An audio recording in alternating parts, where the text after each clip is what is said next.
right, hey, it's Mike. Thanks for tuning back in. I've got a interesting one today, a little out of the norm. I think this is a 1915 Babe Ruth Sporting News, maybe, card.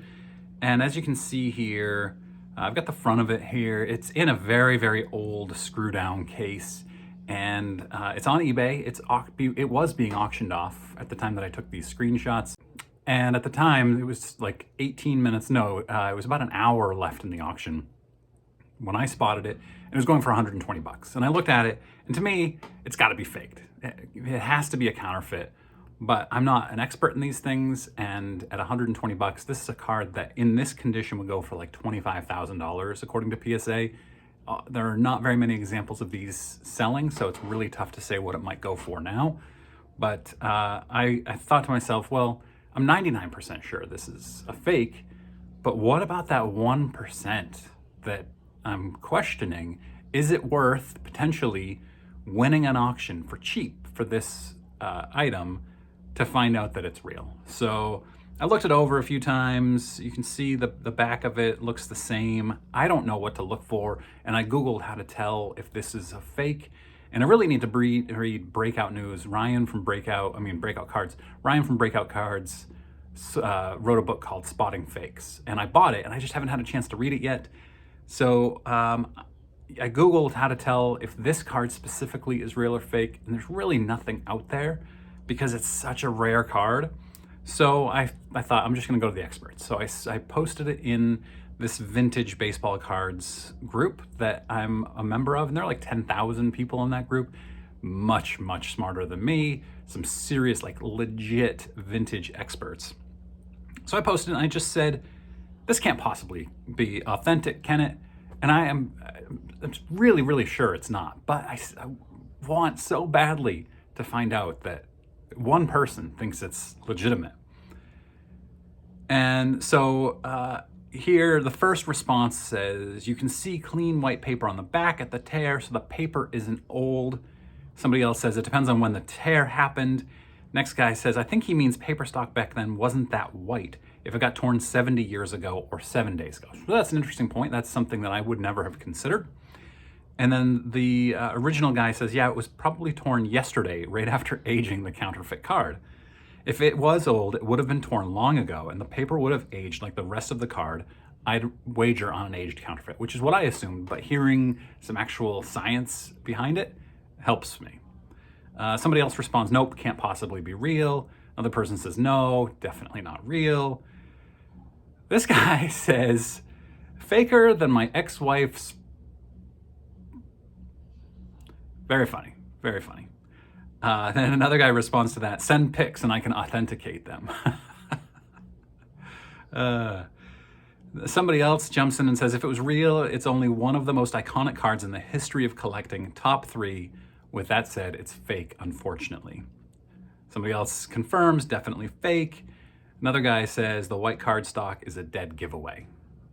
That's the type of thing that I'm looking for, that I never would have considered, and this is how I learn. So I didn't end up bidding on it, and it ended up going for about $200, and only $1 shipping, strangely. And I didn't consider this originally, and actually just until right now.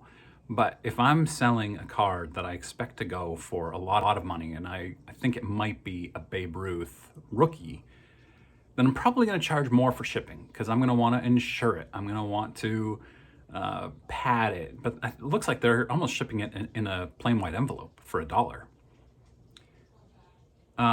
So the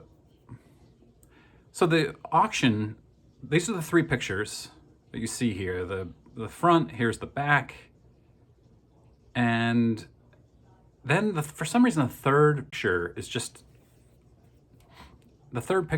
text that says Babe Ruth card. This card is not autographed, and this is underlined, and I don't understand that. But the description says Babe Ruth rookie card, number 151. The back side says the Sporting News, read, in capital letters with exclamation points.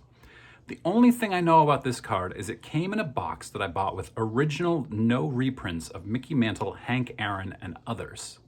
I don't know anything about this card. I'm sure whoever of you looking at it know more than me. Thank you. One thing I have learned about counterfeit cards is that the best way to get people to buy them is to claim that you know nothing about them. I found these in a lot that I bought. I bought an estate lot and I don't know what these are. So I looked at the description, the about this item part in eBay, and they clearly either knew a lot of details about the card, as you can see here, or they went in and found a previous sale and copied details. And if you're doing that, you probably also know a lot about the card.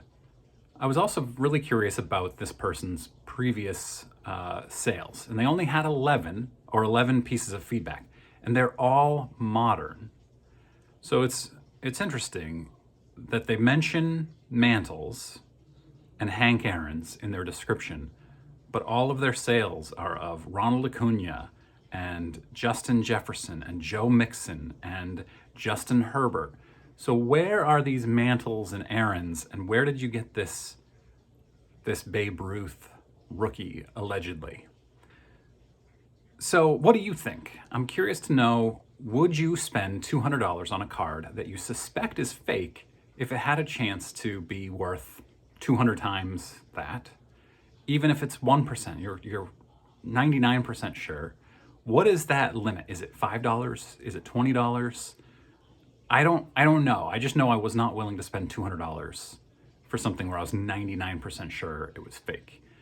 Now, if it were $100 and there was a chance to get $25,000, it's not quite like a lottery ticket because they're, I guess, a small chance, but there is a lot of risk there. And as it climbed, when I saw it with an hour or so to go, it was at $100.